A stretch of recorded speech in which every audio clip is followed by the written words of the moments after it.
Ya, Assalamualaikum warahmatullahi wabarakatuh. Waalaikumsalam warahmatullahi wabarakatuh. Ya, kami dari kelompok 5 ingin presentasikan tentang perkembangan komputer beserta perangkat keras dan perangkat lunak. Nah, sebelum kita masuk ke pembahasannya, baiknya kenalan dulu. Okay. Members of group 5. Ya, perkenalkan, nama saya Muhammad Saleh Sidiki. Nama saya Muhammad Rizky Afizda. Nama saya Riki Saputra. Satu lagi,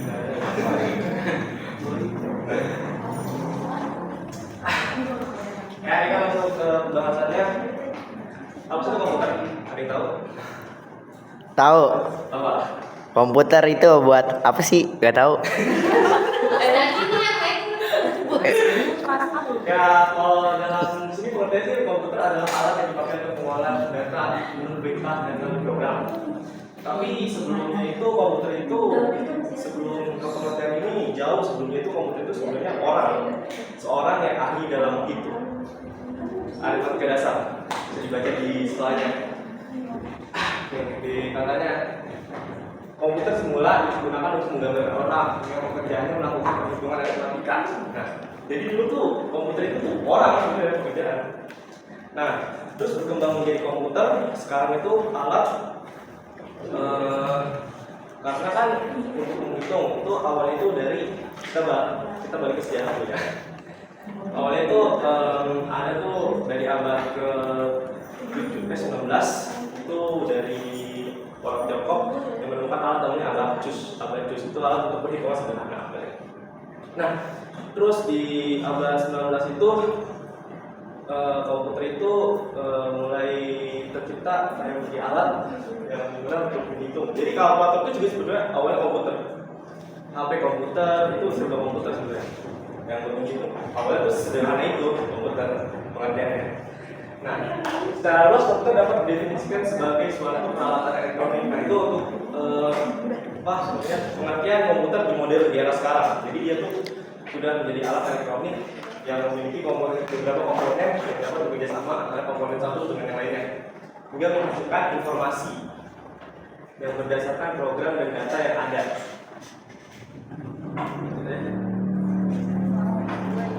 Nah, di sini sejarah di mana komputer yaitu sebagai alat untuk generasi pertama yang Jadi generasi pertama itu komputer tercipta dari tahun 1937 hingga 1950-an. Tahu nggak itu apa? Sejarah pertama itu sejarah tentang waktu Perang Dunia Kedua. Komputer tercipta saat Perang Dunia Kedua. Nah, komputer generasi ini menggunakan tabung vakum. Nah, tabung vakum itu ya gampangnya itu dia tuh kayak alat gede banget untuk menghitung. Awalnya untuk menghitung doang. Dan menyimpan data. Nah, komputer pertama yang disertifikat ini Atanasoff Berry komputer. Nah, ini Atanasoff Berry komputer ini disingkat jadi ABC. Ini komputer pertama yang dimana komputer ini itu dibilang komputer tapi sebenarnya itu dia tuh nggak sempurna. Jadi ini tuh diciptakan itu tahun sebelum Perang Dunia Kedua. Yang kalau Perang Dunia Kedua kan tahunnya itu kan 1935 ya. Nah, ini 1930-an lah itu dibangunnya. Nah, 137 itu komputer itu kayak kayak udah berhenti dikembangkan gitu karena dananya itu buat perang dan gitu. Dan Colossus ini sebenarnya sebelum alat Colossus ini ada nama alatnya itu namanya bombe. Ya namanya itu. Bombe itu alat untuk memecah sama seperti Colossus untuk memecah kode rahasia Nazi. Nah, oleh tahu sejarah, pokoknya dulu Nazi ini itu kayak ingin membeberkan strateginya gitu kan, perang gitu. Membeberkan strategi, sombong ya. Pakai alat Enigma namanya untuk mengenkripsikan pesan ya, gampangnya bikin kode lah pesannya. Jadi dikasih nih ke musuh, tuh pecahin tuh kodenya. Kan gak ada yang bisa orang yang pecahin kan. Akhirnya tercipta alat yang namanya bombe, dan bombe itu berkembang menjadi Colossus yang dimana itu juga lebih bagus lagi daripada bombe. Nah, terus habis itu alat ENIAC ini komputer ini udah ini kan udah selesai. Perang Dunia Kedua itu selesai tahun 1945. Nah, 1946 tercipta namanya komputer yang bernama ENIAC. Komputer ini udah istilahnya udah dijual massal untuk umum ya komputernya. Yang awalnya berukuran itu gede banget berukurannya, satu ruangan lah contohnya. Jadi apa ya? Kalau istilahnya kayak selemari besar itu tuh kayak data, bukan data kayak apa sih? Kayak penyimpanan lah contohnya, buat penyimpanan memori doang gitu. Nah, di generasi kedua ini tahun 1950-an sebenarnya kalau lebih tepatnya 1959 sampai 1969 ya, ini 50-an. Nah, transistor itu penggantinya tabung vakum, yang dimana itu ukurannya lebih kecil tapi masih tetap kalau dibilang masih tetap gede sih gitu. Nah, transistor itu masih penggantinya tabung vakum yang membuat komputernya menjadi lebih kecil dan efisien. Nah, contoh-contohnya itu ada Univac di tahun 1951, terus habis itu ada IBM dan IBM 250 dan IBM 700. Nah, terus generasi ketiga itu diperkecil lagi nih menjadi sirkuit. Jadi tau kan komputer tabung dulu, nah itu generasi ketiga tuh yang tabung dulu. Yang maksud tuh monitor itu belakang gede, nah berarti kayak gini, nah gede. Nah itu generasi ketiga. Untuk generasi ketiga dia itu menggunakan sirkuit yang dimana integrasi, jadi gabungan gitu, yang dimana diperkecil lagi, yang itu menggantikan transistor untuk membuat komputer lebih cepat dan lebih kecil lagi. Itu komputer mini ya itulah yang biasanya juga dipakai sama NASA dulu. Nah, untuk generasi 4 itu harusnya itu ini ada salah ya. Untuk informasi yang sudah betul, generasi 4 itu dari tahunnya benar 1970-an hingga sekarang. Kenapa sekarang? Karena generasi keempat itu udah pakai yang namanya itu mikroprosesor, yang dimana sekarang kan komputer sekarang kan pakai mikroprosesor yang ukurannya itu jadi lebih kecil gitu. Dan jadi komputer pribadi atau bahasa Inggrisnya apa? Privasi komputer gitu.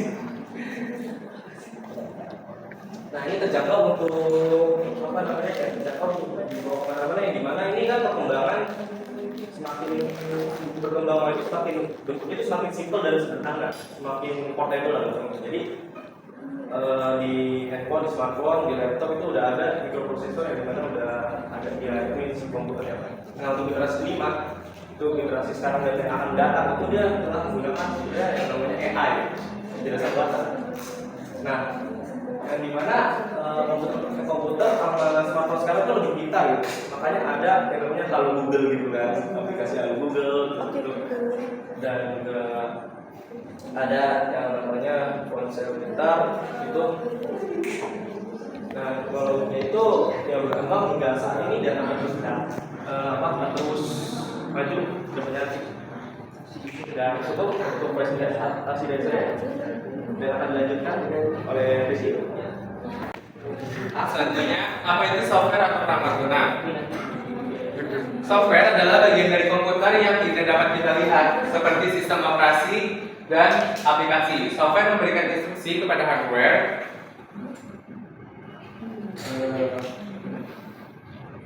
untuk melakukan tugas tertentu. Tanpa software, hardware tidak akan berguna.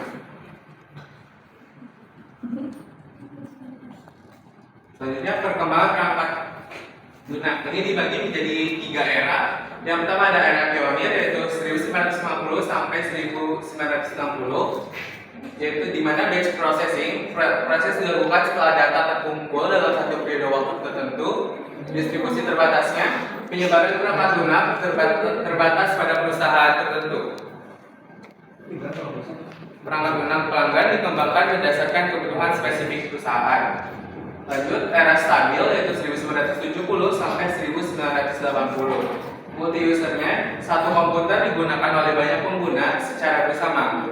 Real time-nya, sistem memproses data dan memberikan output dalam waktu milidetik. Database-nya yaitu DBMS, generasi pertama muncul memfasilitasi penyimpanan data online. Perangkat lunak, produk, perangkat lunak dikembangkan untuk dijual kepada publik.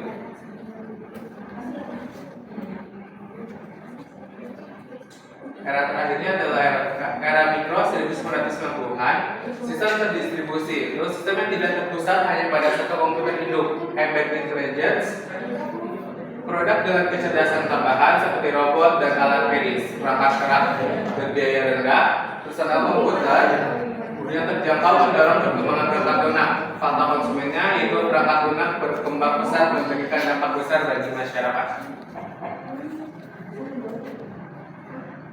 Itu selanjutnya ada apa itu hardware atau perangkat keras. Hardware adalah komponen fisik dari sistem komputer atau perangkat elektronik seperti CPU, RAM, hard drive, keyboard, dan monitor. Hardware menjalankan instruksi dari perangkat lunak atau software untuk melakukan tugas komputasi. Keduanya saling bergantung. Hardware tidak dapat berfungsi tanpa software dan sebaliknya. Perkembangan perangkat keras. Era tabung vakum 1940-an sampai 1950, komputer generasi pertama menggunakan tabung vakum sebagai komponen utama. Ukurannya sangat besar, boros energi dan kemampuannya terbatas. Untuk era transistor 1960-an sampai 1970-an, transistor menggantikan tabung vakum, membuat komputer lebih kecil, cepat, dan hemat energi. Mini komputer mulai muncul dengan harga lebih terjangkau. Selanjutnya keterkaitan hardware dan software. Hardware dan software saling bergantung satu sama lain. Hardware tanpa software tidak dapat melakukan apa-apa, dan software tanpa hardware tidak dapat berjalan. Mari kita lihat bagaimana keduanya bekerja sama untuk menciptakan pengalaman pengguna yang menyenangkan. Ya baik, selanjutnya kita lihat ada mobil computing. Jadi mobil computing itu adalah teknologi yang memungkinkan pengguna untuk mengakses, mengirim, memproses suatu data dengan menggunakan perangkat portable seperti contohnya laptop, smartphone, atau tablet tanpa terikat pada fisik tertentu. Di sini ada komponen utama mobil computing, yaitu perangkat computing.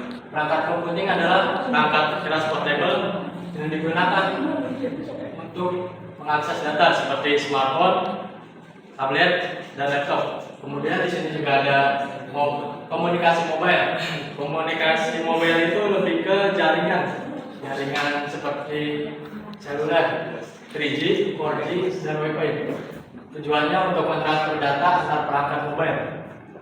Kemudian ada perangkat lunak mobile, yaitu aplikasi atau sistem pendukung seperti iOS, Windows, dan Android. Next. Kesimpulannya dalam di hardware yang kuat, hingga software yang canggih, perjalanan komputer sangat menarik dengan terus berkembangnya teknologi. Masa depan tampak cerah. Terima kasih. Bergabung dalam perjalanan dulu, sangat penasaran.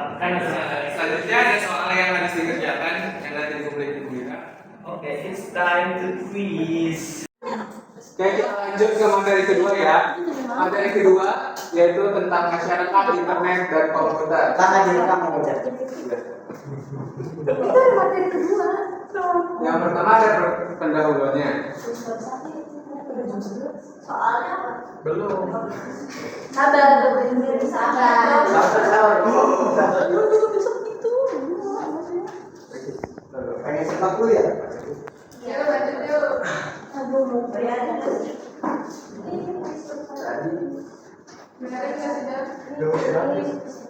Pendahulunya adalah perkembangan teknologi informasi dan komunikasi atau TIK, khususnya internet, telah merevolusi berbagai aspek kehidupan manusia, mulai dari komunikasi hingga cara kerja dan pembelajaran. Internet memfasilitasi interaksi tanpa batas geografis dan temporal, membawa masyarakat ke era informasi di mana data dan pengetahuan menjadi sumber daya utama.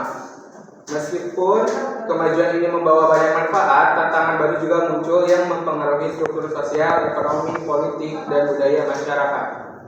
Dalam konteks ini, komputer berperan penting sebagai perangkat yang mengakses informasi. Makalah ini akan mengeksplorasi bagaimana komputer dan internet membentuk masyarakat digital modern, dampaknya terhadap perilaku sosial, serta tantangan yang dihadapi dalam hubungan antara ketiga elemen tersebut.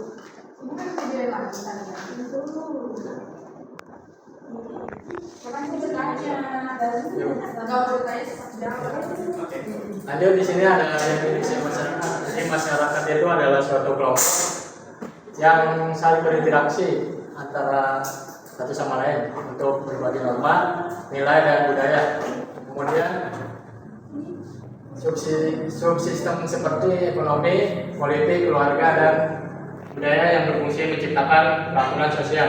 Seiring berkembangnya teknologi muncul society 5.0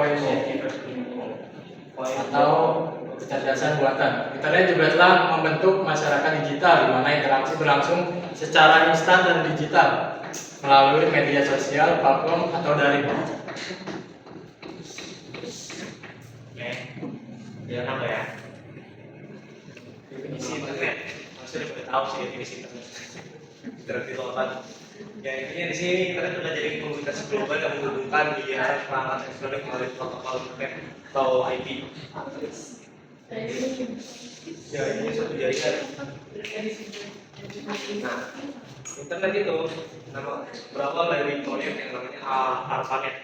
Nah, ARPANET itu terdiri pada tahun 1960-an untuk keperluan militer, awalnya buat komunikasi militer Amerika Serikat. Internet berkembang menjadi infrastruktur utama komunikasi global.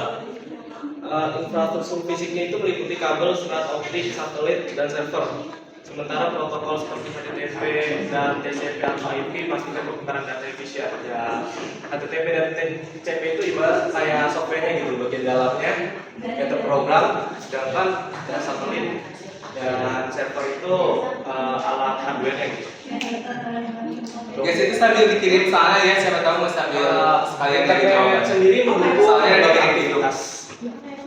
Ya, internet sendiri itu mendukung berbagai aktivitas dari komunikasi hingga keperluan pribadi kayak contoh aktivitas ekonomi dan juga seperti e-commerce untuk ekonomi dan layanan vintage. Selain itu, internet berperan penting dalam pendidikan, ya kayak Zoom, Gimit gitu, yang memungkinkan untuk mendapatkan informasi lebih cepat. Namun ada tantangan sendiri seperti hacking atau privasi keamanan cyber yang belum tentu pasti, dan juga etika. Biasanya kan kalau orang kan di internet itu kan ada yang suka, ada yang benci, itu ada haters gitu. Biasanya termasuk penyalahgunaan data juga, yang dimana ya orang yang nipu itu menyalahgunakan data kita gitu, dan ancaman dari dark web. Terus ancaman tersebut tuh terus berkembang seiring jalan waktu dan penggunaan internet itu juga semakin luas. Jadi semakin banyak aja lah informasi yang kita dapatkan, juga belum tentu keamanan kita terjaga.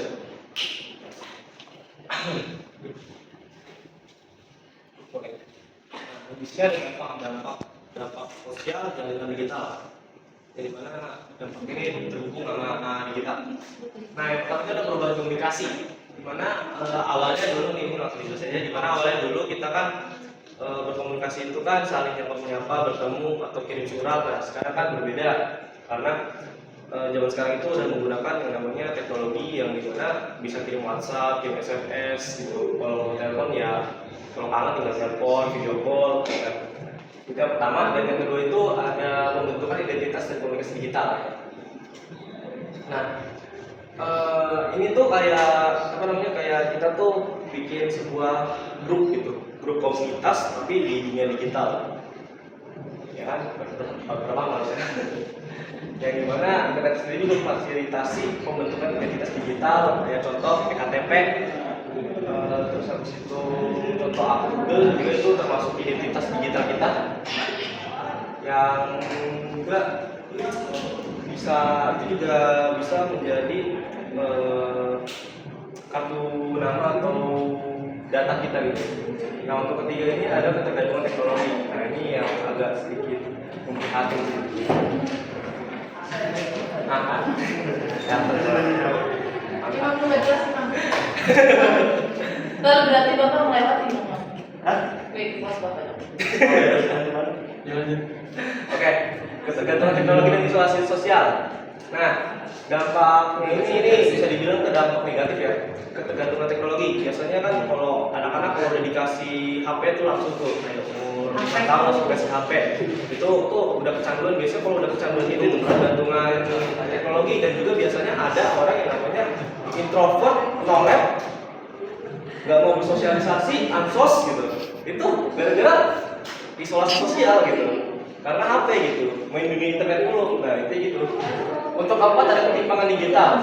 Nah ketimpangan digital ini orang yang bisa ahli gitu, bilangnya ahli dalam dunia sosial media atau ahli dalam bidang informasi dengan orang yang istilahnya ya baru belajar gitu. Nah itu perbedaannya jauh, dimana akses teknologi yang tidak pernah menciptakan kesenjangan digital, di mana kelompok yang tidak memiliki akses internet tertinggal.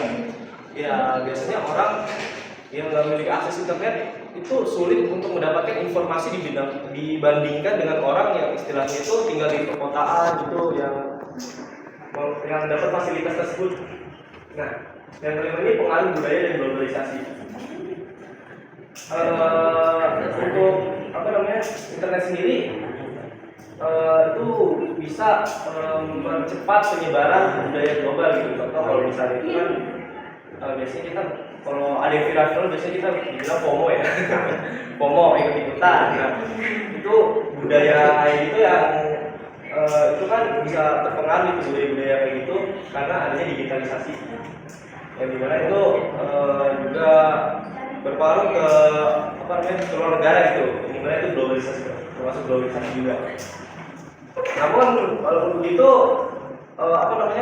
dengan tren-tren sekarang itu yang gampang terpengaruh karena adanya globalisasi tersebut, karena internet itu juga mengancam identitas budaya tradisional yang dimana ya budaya-budaya kayak lokal gitu ya itu bisa geser gitu sama budaya-budaya yang istilahnya itu udah terbilang yang baru yang viral yang trendy gitu.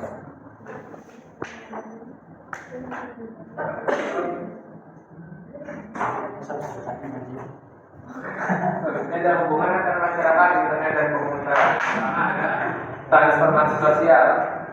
Internet dan komputer telah mengubah komunikasi masyarakat secara mendasar. Orang sekarang dapat berkomunikasi secara real time melalui media sosial dan platform daring, menghapus batasan geografis dan waktu. Yang kedua ada ekonomi digital. Komputer dan internet menciptakan ekonomi digital, memungkinkan otomatisasi bisnis dan operasi global. Selanjutnya ada budaya dan globalisasi. Budaya dan globalisasi digital. Internet mendorong globalisasi budaya dengan memperluas akses terhadap konten internasional melalui platform streaming. Namun, ini dapat mengancam budaya lokal yang tergeser oleh budaya global, terutama di kalangan generasi muda. Keempat, ada tantangan etika dan sosial. Tantangan privasi dan penyalahgunaan data pribadi menjadi isu utama. Selain itu, otomatisasi yang didorong oleh AI dan internet menimbulkan kekhawatiran tentang dampaknya terhadap lapangan kerja manusia, menciptakan tantangan sosial baru. Ada yang tidak paham?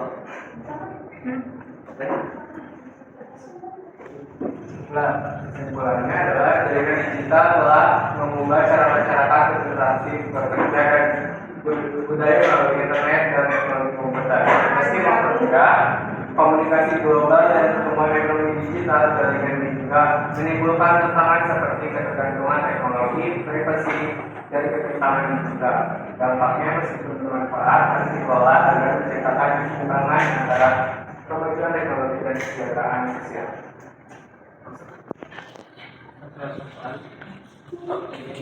Langsung aja dulu.